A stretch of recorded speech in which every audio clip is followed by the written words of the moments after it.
été en salle d'embarquement. J'espère que vous avez vos passeports, vos billets d'avion, puisqu'on va tout de suite décoller. On a tous envie de voyager. Je pense que pour la plupart, ça fait longtemps qu'on l'a pas fait. Et donc, pour rappel, on va maintenant embarquer pour le BB-INSEC. J'ai la chance d'être accompagné de 4 diplômés qui vont apparaître à l'écran. Il s'agit de Julien, Mickaël, Manon et Océane.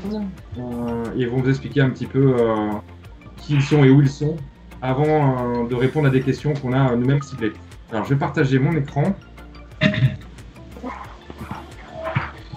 Et je répète que cette présentation est enregistrée. Donc vous aurez la possibilité aussi, pour ceux qui sont arrivés en retard ou ceux qui nous rejoindraient par la suite, d'avoir un replay, tout simplement. Alors, je suis en train d'essayer de partager mon écran. Marco, tu me confirmes qu'il n'est pas encore visible? Pas encore visible, effectivement. Et est-ce que je vais y arriver?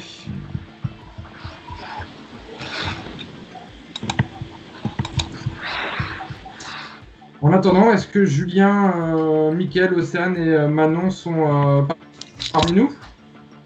Oui, bonjour à tous, Julien ici. Julien, super, honneur à notre Américain. Julien, comme je te demandais, tu vas pas te présenter intégralement, le but c'est d'apprendre aussi à découvrir vos histoires. Ce que je te demanderai effectivement, c'est de nous expliquer un peu d'où tu es originaire, ton département d'origine, le lycée et le bac que tu as suivi, et puis nous expliquer un petit peu où est-ce que tu es. Bien sûr, bien sûr. Donc bonjour à tous, Julien Pard ici. Moi je suis né à Bordeaux et j'ai partagé ma vie entre Bordeaux et Cognac, donc j'étais au lycée Beaulieu à Cognac, petit lycée qui était super. J'ai fait un bac S et ensuite je suis arrivé à BB-INSEC et aujourd'hui je suis ambassadeur pour Louis XIII à Chicago aux États-Unis et je déménage pour être ambassadeur à Miami à la fin de l'été. Donc voilà, nouvelle expérience qui va être excitante. Merci Julien. Donc en direct de Chicago, travaille dans les vins et spiritueux, on va y revenir bien sûr. Honneur aux filles, Océane. Oui. Oui, bonjour. Est-ce que c'est bon, on m'entend bien? Oui, super.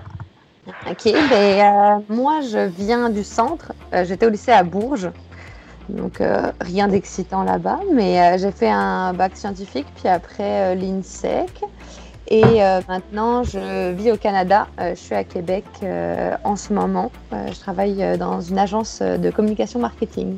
Ok, et Océane, rappelle-moi ton âge, 23? Bientôt, 22 pour le moment. 22 ans. Donc un écart d'âge assez limité puisque la plupart des personnes qui sont avec nous aujourd'hui, elles sont nombreuses, sont pour la plupart des lycéens en terminale, même si certains sont en reconversion. Toi Julien, c'est quoi, 26? 26, c'est ça, exactement. Bonne Super. Mémoire. On va changer de continent parce que là, on est un peu trop en Amérique du Nord. On va aller en Inde. Manon, est-ce que tu es parmi nous? Oui, bonjour à tous. Donc moi je suis Manon Delmas, j'ai 22 ans. Donc, je suis originaire de La Réunion où j'ai fait un bac ES et après j'ai fait une première année d'école de commerce à l'île de La Réunion. J'ai eu envie de quitter un peu l'île pour voir un peu plus grand et surtout pouvoir aller à l'étranger. J'ai intégré l'INSEC directement en deuxième année à Passerelle et je suis aujourd'hui en Inde, à Mumbai, Bombay, où je suis en VIE, en volontariat international d'entreprise. Je peux vous parler de ça. C'est un contrat pour les jeunes. Je suis business développeur de l'entreprise en déménagement AGS. Une présentation va apparaître à l'écran. Merci Manon. On a notre dernier invité, Mickaël Strodzik, qui lui se trouve en Allemagne. Mickaël, est-ce que tu es parmi nous?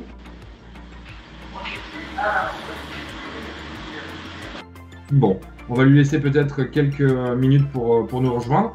Vous l'avez compris, on a décidé de faire un format un petit peu différent de celui qui est l'habituel de présentation de BB-INSEC.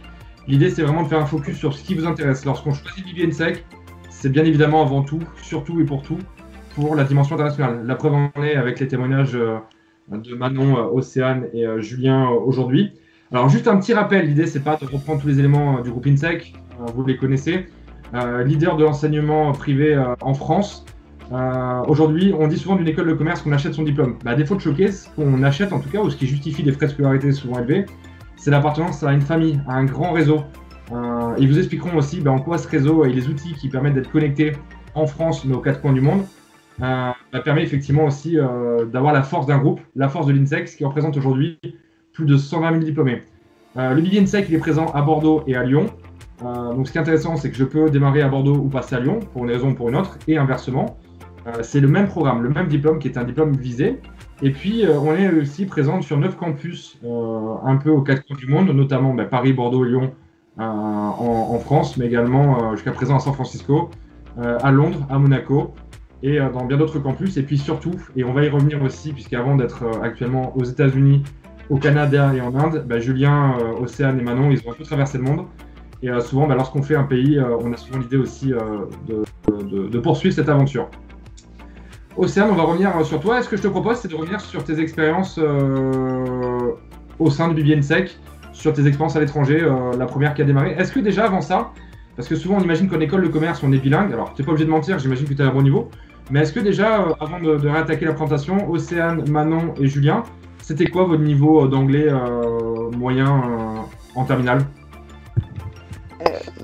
Personnellement, c'était assez catastrophique. Ça s'est beaucoup amélioré pendant BB INSEC, mais non, je suis arrivée vraiment avec un très bas niveau d'anglais. Ok, ça peut rassurer effectivement, parce qu'encore une fois, on a des élèves avec des niveaux différents. Ce que vous n'avez pas connu, en tout cas toi Julien, c'est l'English Track. C'est-à-dire que sur les 4 classes qui ouvrent, les 4 ou 5 classes à Bordeaux et à Lyon, sur chacun des campus, l'une de ces classes, ce qu'on appelle l'English Track, est réservée à des élèves qui ne sont pas forcément bilingues, mais ont un très bon niveau d'anglais. Je vous rassure, le commun des mortels, il ressemble à Océane, parce que j'étais moi. C'est qu'on a le niveau qu'on a lorsqu'on sort d'un lycée français, en France. C'est un peu compliqué, encore plus avec la conjoncture actuelle. Donc pas d'inquiétude, ce niveau-là, il n'est pas irréversible. Et Océane, elle fait preuve d'humilité, mais aujourd'hui, elle est plus que bilingue. Donc voilà, il y a un avant et un après. Toi Manon, ton niveau d'anglais? Je n'étais pas nul, mais très timide sur l'anglais, et un anglais assez scolaire, pas une occasion de beaucoup pratiquer. Et oui, aujourd'hui, on va pas dire bilingue, mais travail et vie sociale en anglais. Donc l'anglais a été bien intégré avec l'INSEC. Rassurant aussi. Julien?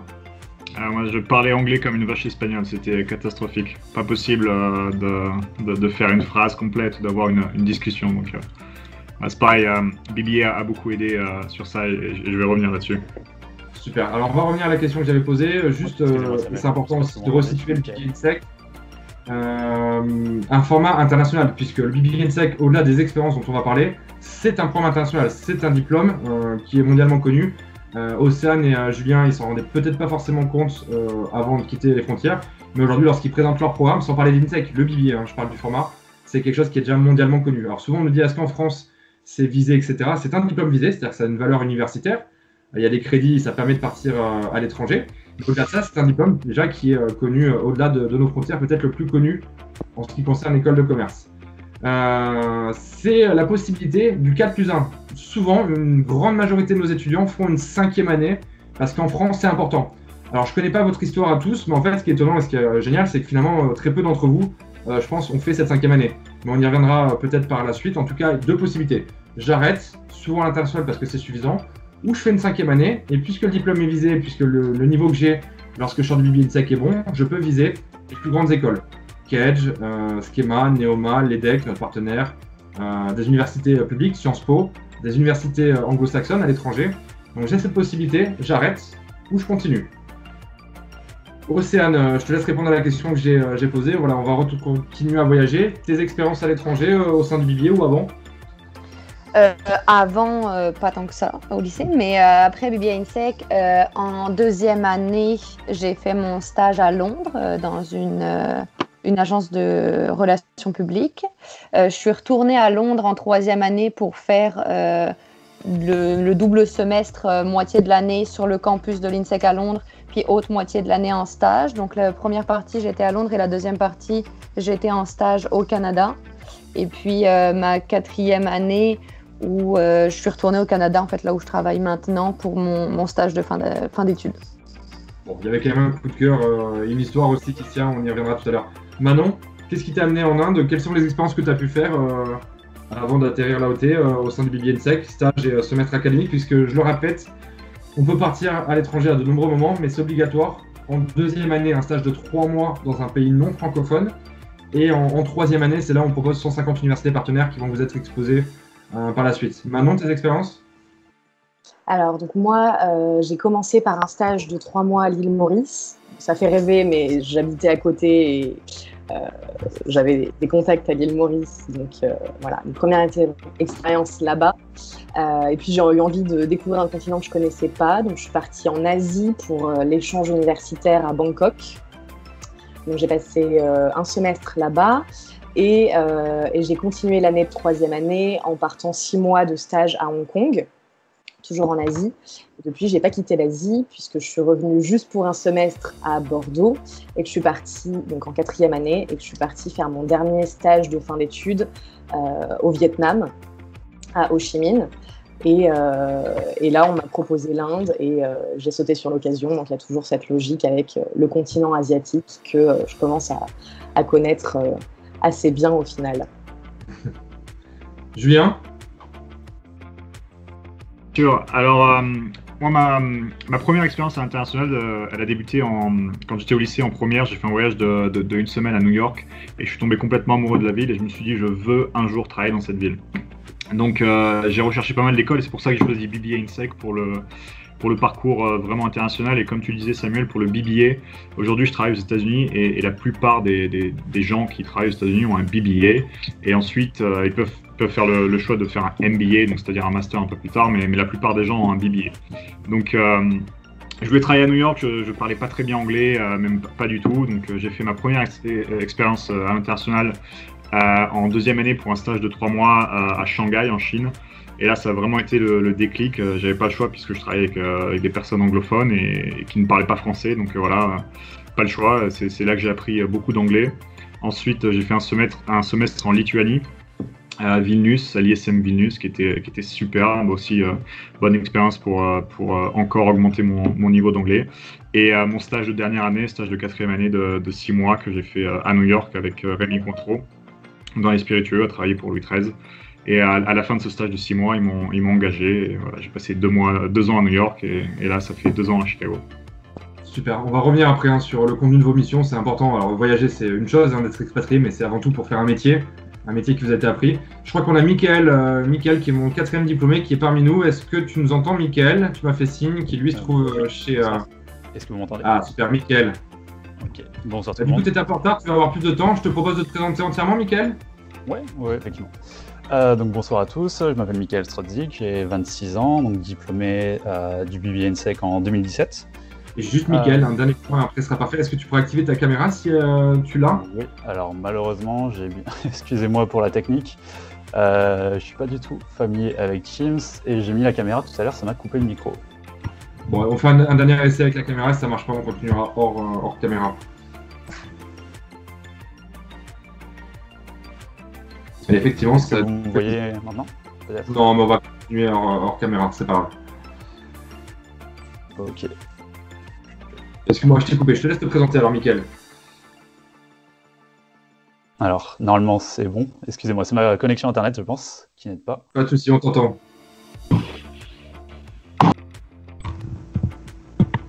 Et on t'entend plus. Donc oui, pour reprendre 1, 2, 1, 2. Oui, c'est bon, on t'entend. Ok, super. Donc oui, ma présentation, donc voilà, j'ai 26 ans, donc diplômé du BBA en 2017. Je viens, alors pour commencer par le début, je viens d'Angoulême, donc bac S au lycée Charles Coulon.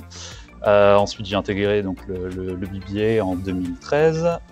J'ai suivi une voie un petit peu spéciale. Je ne sais pas si vous en avez déjà parlé des programmes donc à l'étranger. J'ai fait le programme Atlantis. Je vais en parler un petit peu. C'est pas un point de détail puisque c'est important. C'est tout ce qui concerne les doubles ou les triples diplômes. Programme d'excellence, un cursus un peu particulier. Donc je te laisserai le présenter, mais ça n'a pas été abordé jusqu'à présent. D'accord, donc on pourra en parler un petit peu plus tard. J'ai donc suivi cette voie par le BBA INSEC qui m'a permis donc de partir en 3e année en Suède, faire un semestre donc à l'université de Linköping et ma dernière année entièrement sur le campus de Western Illinois, donc à côté de Chicago aux États-Unis. Et après cette expérience académique, j'ai donc commencé ma carrière professionnelle par un VIE en Allemagne, dans une entreprise française.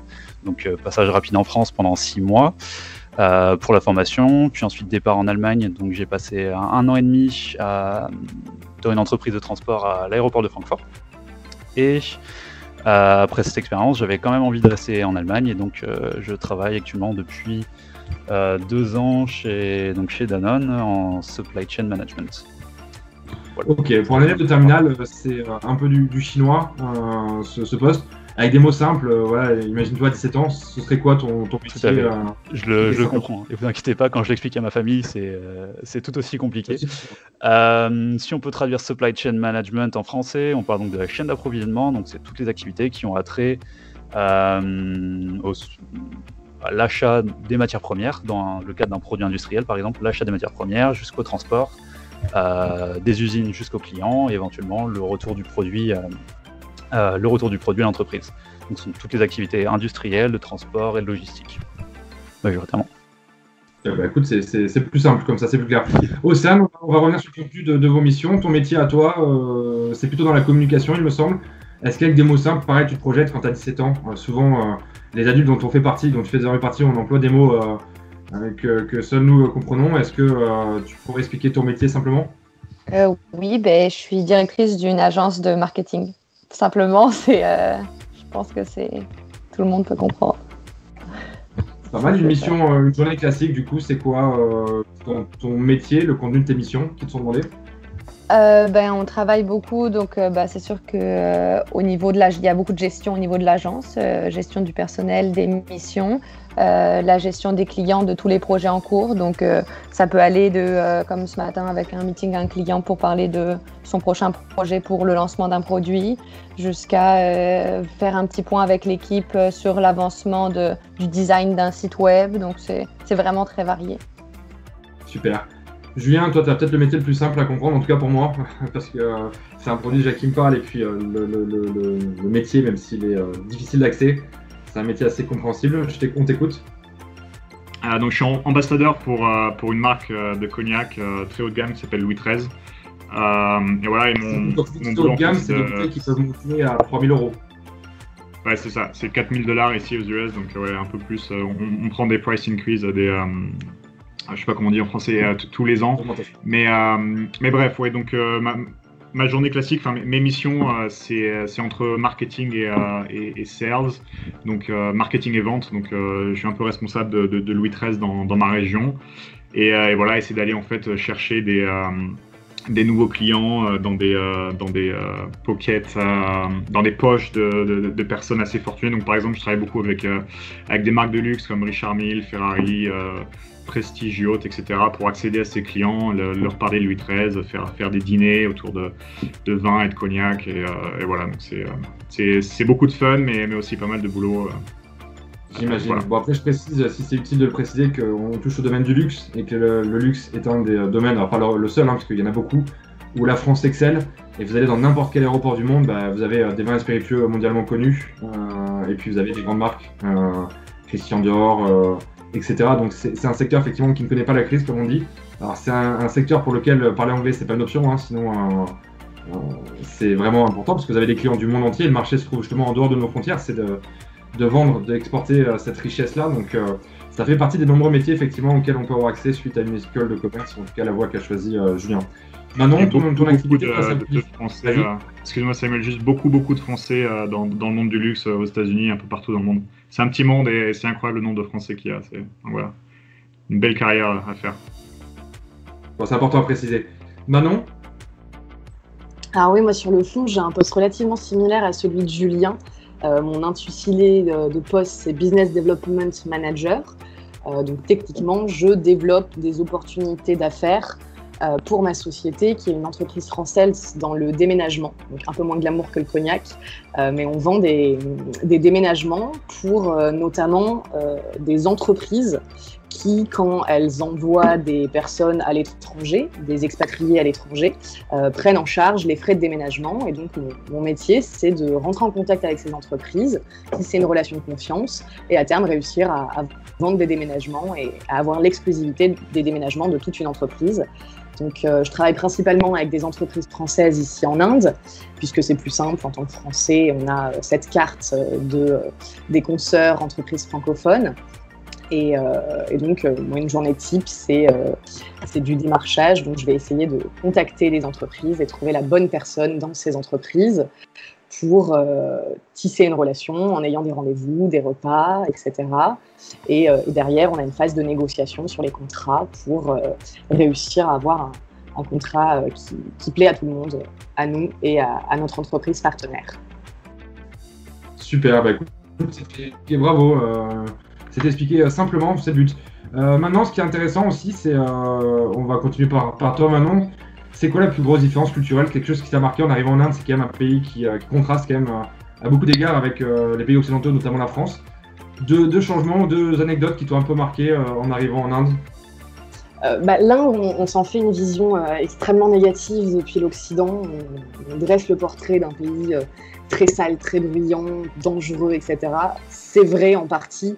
J'ai des anecdotes un peu crades sur le pays, forcément, mais qui font partie du lot et de la beauté. Oui, on peut voir des personnes qui urinent et qui autrent dans la rue. C'est assez perturbant au début et bizarrement on s'y fait. Alors pas en pleine ville, mais quand même. Ça c'est quelque chose de très surprenant en arrivant. Mais malgré tout, c'est vraiment le pays avec la population la plus gentille que j'ai jamais vue. Des gens extrêmement doux, extrêmement fiers de leur pays, mais qui en même temps ont du mal à comprendre pourquoi nous, Français, avec toute la chance qu'on a, on vient chez eux. Les Indiens que je rencontre ont beaucoup de mal à comprendre ça.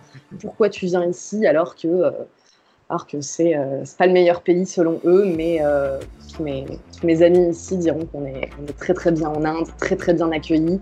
Et ce qui m'a le plus surpris en bien dans ce pays, auquel je m'attendais pas du tout, mais c'est en fait la géographie de ce pays et la diversité du pays.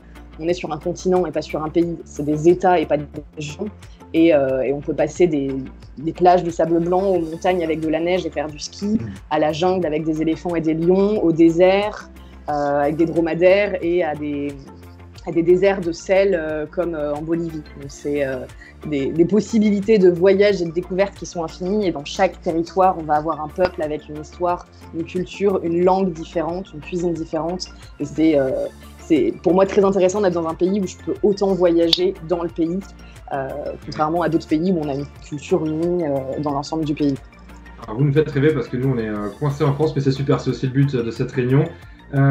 Juste quelque chose qui me vient à l'idée, c'est que tout le monde m'a dit lorsque j'ai organisé cette présentation, mais c'est génial ce que tu as fait, ça ne devait pas être simple de trouver des personnes aux États-Unis, au Canada, en Inde et en Allemagne.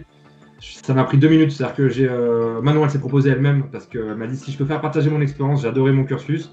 Julien, c'était dimanche, j'étais en repas de famille, je lui ai écrit, avec décalage horaire, il m'a dit, il m'a même pas posé de questions, il m'a dit bingo, tu peux compter sur moi. Océane, pareil, donc voilà, ça a été finalement assez facile de solliciter nos diplômés parce qu'ils le font avec beaucoup d'entrain malgré une activité chargée et différentes choses. Et je précise aussi d'ailleurs, puisqu'on a parlé de l'oral, l'entretien de motivation, quand on parle de réseau, on est très attaché à nos diplômés, et qui mieux que quelqu'un qui a fait l'école pour sélectionner les futurs entrants, les personnes qui vont passer l'oral. C'est pour ça qu'Océane est jury dès samedi, potentiellement vous serez face à elle pour passer l'oral, l'entretien de motivation. Mickaël aussi, puis Julien, c'est un petit peu en cours. Maintenant, il faudra qu'elle patiente parce qu'elle a été tout fraîchement diplômée, donc elle le fera certainement dans quelques années, très récemment, très prochainement. Donc voilà, petit aparté, un merci infiniment de nous faire partager cette expérience, de vous rendre disponible avec autant de célérité, de passion et aussi simplement. Mickaël, toi, on va revenir sur le thème, une différence culturelle ou quelque chose qui t'a marqué entre l'Allemagne et la France? Ouais, alors même si je suis pas aussi loin que mes camarades, mais on a quand même ce côté assez international à Francfort, ce qui n'est pas très très connu, on va dire outre-Rhin, donc chez nous en France, mais ce qui m'a pas choqué du tout, la population à Francfort, il y a 35% des habitants qui n'ont pas la nationalité allemande. Donc on est quand même sur une ville très très très cosmopolite. On n'est pas au niveau de Paris ou de Londres évidemment, mais ça reste quand même hyper intéressant. J'ai évidemment des amis allemands, mais ici, voilà, on rencontre toutes les nationalités du monde. J'ai des amis indiens, ukrainiens, des Américains. Enfin, voilà, c'est vraiment super de ce côté-là. Et donc, ce qui rend un petit peu difficile pour moi, en fait, le fait d'apprécier la culture allemande. Mais un truc que je vais peut-être noter, Alors je dis pas qu'il y a de bonnes ou de mauvaises façons, mais en étant français, on va pas se mentir, on est un petit peu latin quand même. D'un point de vue pro, les Allemands sont très très forts, alors je vais bercer dans le cliché, mais c'est vrai, ils sont très process, très règles, une règle est une règle, il faut la suivre, etc. Et il faut avouer que de ce côté-là, ils sont très très forts. Je vois dans le côté pro, voilà, une fois qu'on est parti sur des rails, c'est en avant. Par contre, en étant latin, voilà, cette culture française, on a cette capacité de s'adapter, et d'autant plus voilà, quand on a fait le BBA, on a voyagé, on a vu d'autres cultures, etc. On a cette capacité de s'adapter qui est peut-être un peu plus importante, et on va dire combiner les deux, c'est très très intéressant. Sortir des process, proposer des solutions, on rebondit, et voilà, l'échange est vraiment, vraiment sympa. Est-ce qu'une question qui me vient à l'esprit, après je laisserai Océane et Julien répondre à cette question, est-ce qu'il t'arrive régulièrement de voyager depuis, alors peut-être avant le Covid, puisque l'Allemagne est comme la France assez touchée, est-ce qu'il t'arrive régulièrement de prendre des avions, surtout de Francfort, c'est moins méconnu, mais c'est l'un des plus grands aéroports d'Europe et du monde, après Charles de Gaulle et l'aéroport d'Heathrow. Est-ce que tu vas souvent dans d'autres pays depuis Francfort ? Ouais, non, effectivement, c'est aussi, en fait, c'est une des premières raisons qui m'a amené ici. Quand j'ai fini mon parcours aux US, c'est une entreprise française qui cherchait donc une personne pour les opérations au départ de Francfort pour étendre des activités, puisqu'on a un des plus gros aéroports du monde, et c'est surtout qu'ici, il est à 15 minutes du centre-ville en RER, l'équivalent du RER. Donc oui, pour partir le week-end, c'est vraiment hyper facile. Lufthansa va partout. Donc avant, on va dire, j'essayais au moins, en fonction évidemment de l'agenda pro et perso, mais une fois par mois, c'est vraiment facile de se caler 2-3 jours, tout du moins en Europe. Allez, on repart en Amérique du Nord. Julien, alors on n'est pas là pour parler de la vie privée, mais toi, c'est aussi un peu différent, parce que je crois que tu as construit un projet professionnel et une famille aux États-Unis. C'est aussi ça, hein, l'INSEC, c'est que on fait des trajectoires, on arrive peut-être à un endroit où on n'avait pas forcément imaginé, et puis après on y construit sa vie. Alors pour revenir sur la question des États-Unis, pour toi la plus grosse différence culturelle, ou quelque chose qui t'étonne quand tu reviens en France ou quand tu réatterris aux États-Unis? Je veux dire que premièrement, ce que j'adore aux États-Unis, c'est l'ouverture d'esprit des gens et leur gentillesse et la facilité en fait de faire du business, de devenir amis. Enfin, j'ai des clients qui m'ouvrent, qui m'accueillent chez eux à bras ouverts. Et voilà, je pense que c'est beaucoup plus facile de tisser des trajectoires. On arrive peut-être à un endroit où on n'avait pas forcément imaginé, et puis après on y construit sa vie. Alors pour revenir sur la question des États-Unis, pour toi la plus grosse différence culturelle, ou quelque chose qui t'étonne quand tu reviens en France ou quand tu réatterris aux États-Unis? Je veux dire que premièrement, ce que j'adore aux États-Unis, c'est l'ouverture d'esprit des gens et leur gentillesse et la facilité en fait de faire du business, de devenir amis. Enfin, j'ai des clients qui m'ouvrent, qui m'accueillent chez eux à bras ouverts. Et voilà, je pense que c'est beaucoup plus facile de tisser des liens d'amitié ici. Et puis après, bon, c'est les énormes 4x4 américains partout, les pick-up qui font 3 mètres de haut, etc. C'est assez marrant. Et ce qui me manque vraiment, enfin, je pense que c'est pareil pour tous mes camarades, mais c'est les croissants le matin, les chocolatines pour ceux qui sont du sud-ouest, et puis les huîtres et le Sancerre, ça me manque un peu. Est-ce que je vous ai perdu? Non, on t'entend, ok. On a les oreilles grandes ouvertes.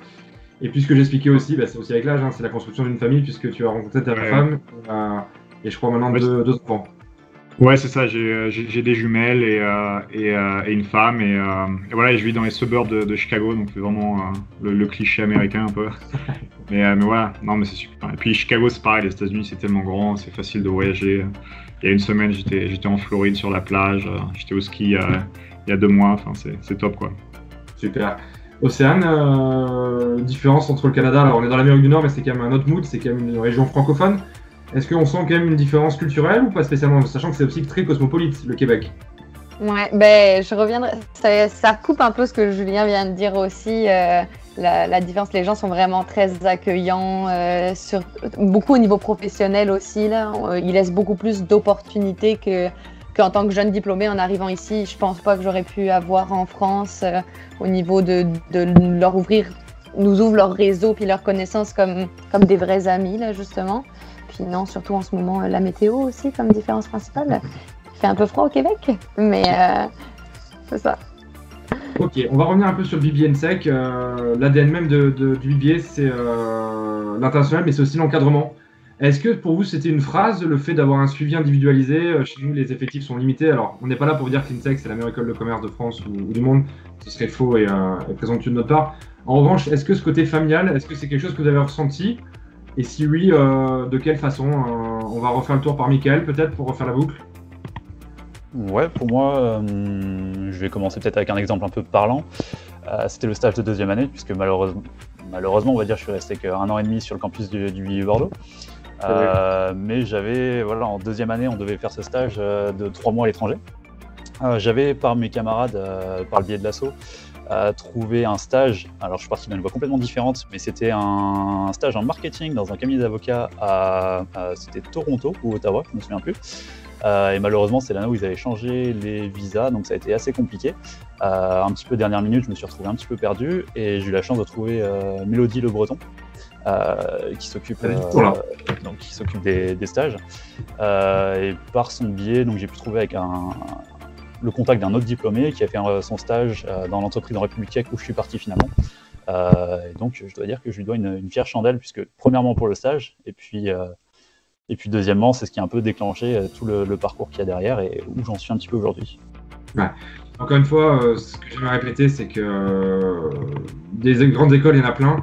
Choisissez aussi des écoles qui vous ressemblent, des écoles à taille humaine. Souvent, les élèves nous choisissent aussi pour cette raison, parce qu'ils sont venus. Alors, ce qui n'est plus possible, on essaie d'instaurer ce climat relationnel proche, hein, mais à distance sur Teams, c'est pas la même chose que lorsqu'on vient dans les locaux et qu'on voit des salles à taille humaine, des salles réduites, ils sont 35, 40 par classe. La vocation de l'école, c'est d'apporter des solutions à d'éventuels problèmes, puisque la vie étudiante, malheureusement, elle est faite de haut et de bas. On le voit actuellement dans l'environnement dans lequel on est. Donc, c'est d'apporter des solutions lorsqu'on est à Buenos Aires, qu'on a 19 ans, qu'on arrive, qu'on n'a pas trouvé l'éclat d'appartement, qu'on est fatigué, que papa et maman nous manquent parce qu'on a beau être des grands, mais à 19 ans, c'est parfois un peu rude. C'est aussi ça l'école de la vie, et nous, on sera là pour apporter des solutions à d'éventuels problèmes rencontrés, que ce soit un stage qui s'annule à la dernière minute. Voilà, malheureusement, c'est aussi le quotidien, ce sont des choses qui arrivent. Est-ce que toi, Julien, tu aurais peut-être sur le côté suivi individualisé un passage qui t'aurait marqué au Bibier pendant tes années? Je vais me répéter, mais je vais répéter ce qu'a dit Michael, mais Mélodie Le Breton, absolument incroyable pour vous aider à trouver des stages. Si vous êtes perdu, si les deadlines approchent trop vite et que vous n'avez pas un stage, c'est incroyable le travail qu'elle met dans chaque individu au BBA pour vous aider à trouver des stages, pour vous accompagner, même vous aider à vous diriger si vous avez des bonnes idées ou des mauvaises idées.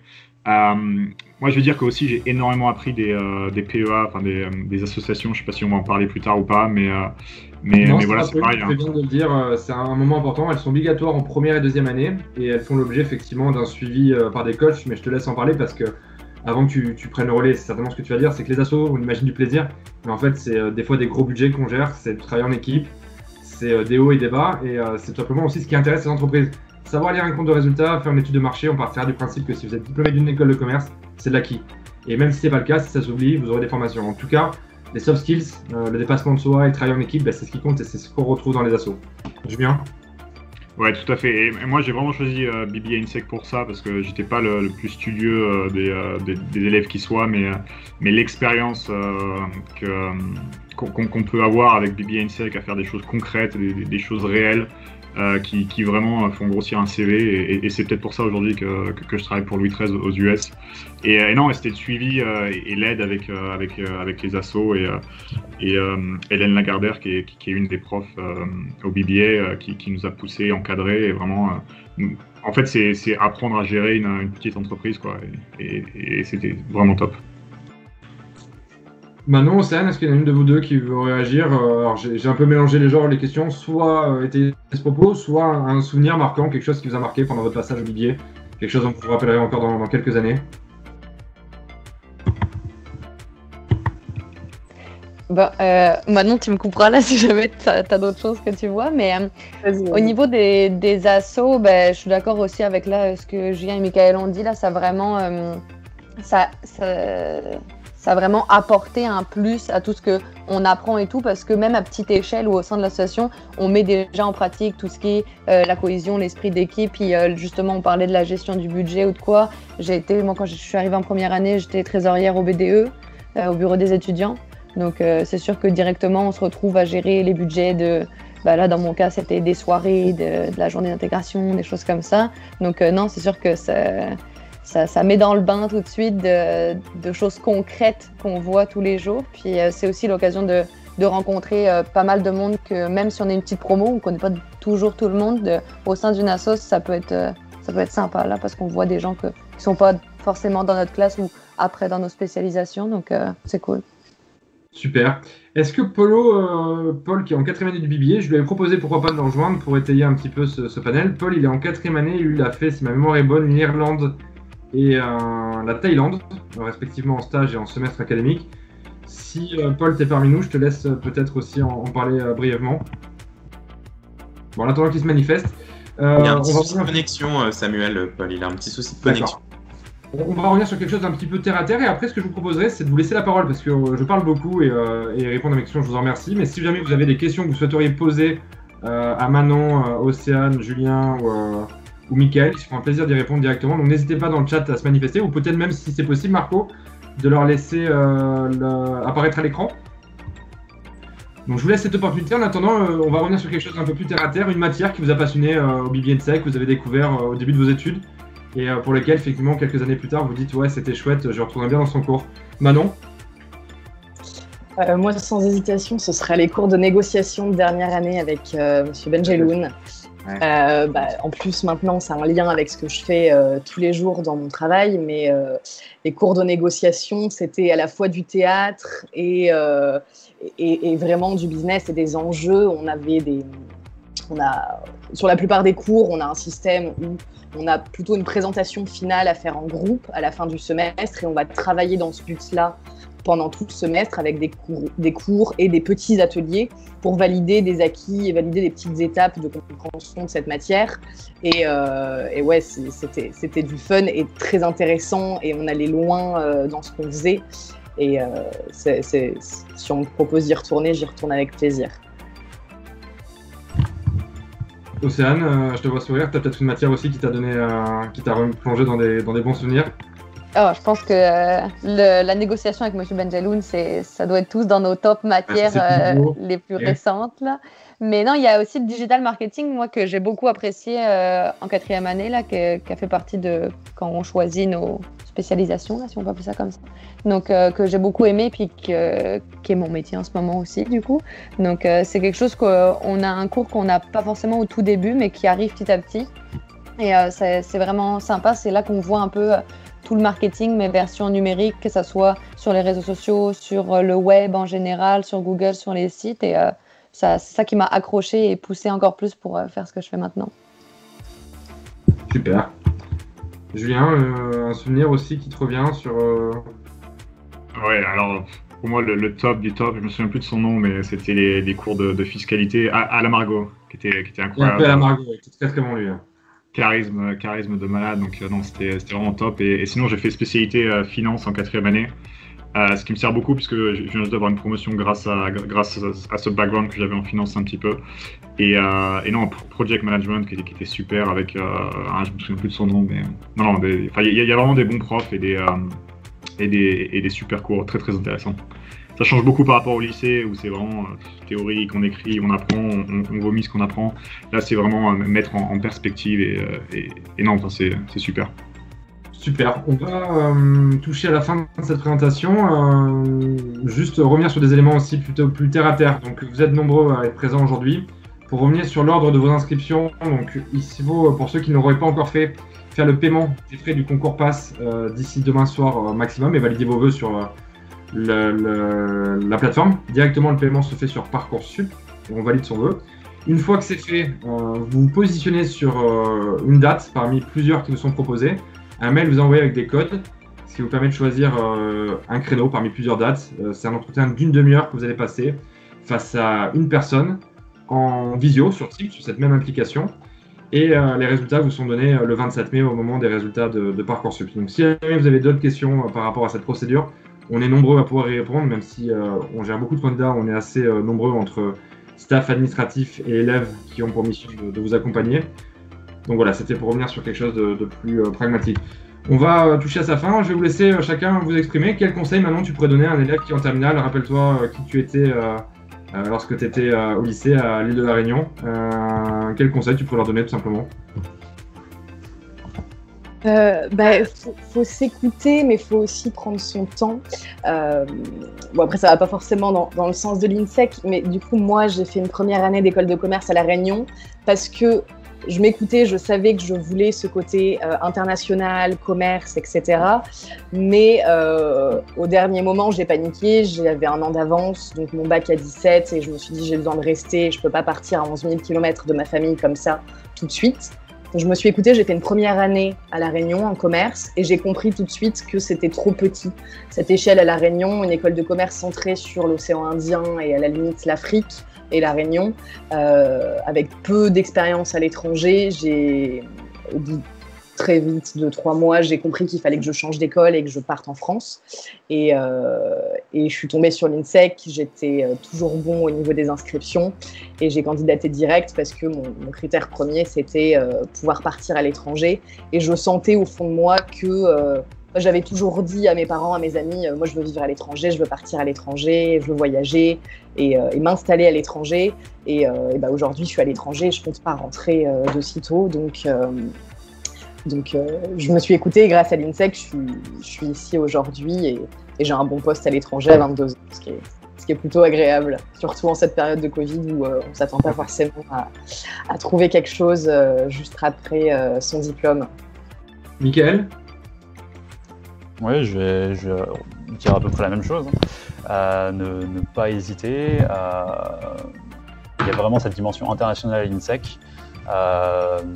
Évidemment, ne pas se précipiter, mais quand c'est un choix mûri, je pense que l'INSEC n'est pas un mauvais choix, bien au contraire. Et puis, une fois qu'on est dans l'école, c'est vraiment profiter de toutes les opportunités qui s'offrent à nous, puisque, comme vous l'avez dit au début, Samuel, il y a ce cliché de on achète notre diplôme, mais ensuite la question c'est qu'est-ce qu'on peut en faire, donc faire bon usage de toutes les opportunités qu'on a en première année, les associations, bien choisir ses stages, profiter du réseau, parce que c'est aussi ce qui fait la force de l'école, mais c'est vrai. Et puis voilà, foncez. Océane, merci Mickaël. Océane? Oui, en fait, lancez-vous là, n'ayez pas peur, soyez pas trop stressés de sauter le pas entre le bac et les études supérieures là. Je sais à quel point ça peut être impressionnant ou de quoi. Je comprends Manon aussi. Moi, j'ai commencé par une année de fac. Je suis partie en médecine, je suis retournée en fac d'éco, puis je suis arrivée au bébé à INSEC après là. Donc, on peut se tromper puis quand même rebondir et réussir là. Il y a pas de stress à avoir de ce côté-là. Donnez-vous les moyens. C'est sûr que le diplôme va pas apparaître par magie non plus. Puis pensez qu'il faut travailler pour vous et pour l'avenir au quotidien. En fait, pensez toujours à vos objectifs et donnez-vous les moyens d'y arriver. Puis vous serez largement accompagné et encadré avec toutes les ressources que vous allez avoir besoin pour y arriver. Et ça vous ouvrira vraiment beaucoup de portes après. Là. Quand on voit, je vois Manon ou comme tout le monde là, comme on est... avec la chance qu'on a tout juste diplômé, en plein dans cette situation, avec les jobs qu'on a en ce moment, on est bien entouré, on n'a pas à se plaindre. Merci Océane. Julien? Mon premier conseil, c'est soyez vous-même pour les entretiens, etc. Il n'y a pas de pression, juste soyez vous-même, soyez franc. Et puis, n'ayez pas peur d'oser, de sortir de votre zone de confort.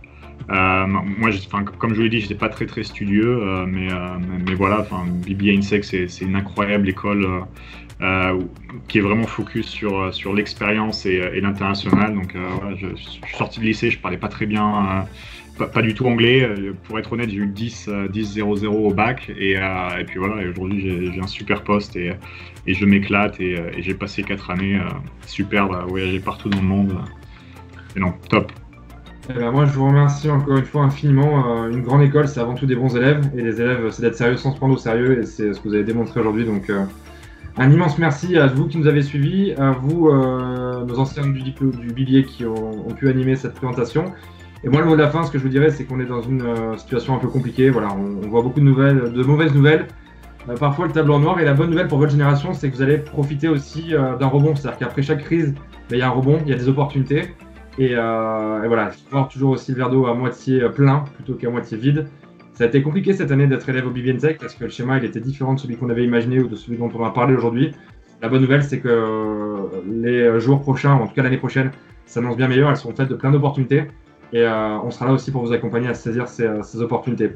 Dernier conseil, c'est de nous suivre sur Instagram. Il y a Marc-Olivier qui est à mes côtés, qui prend beaucoup de temps pour animer ces pages-là. Donc, elles vous donneront des informations factuelles et précises.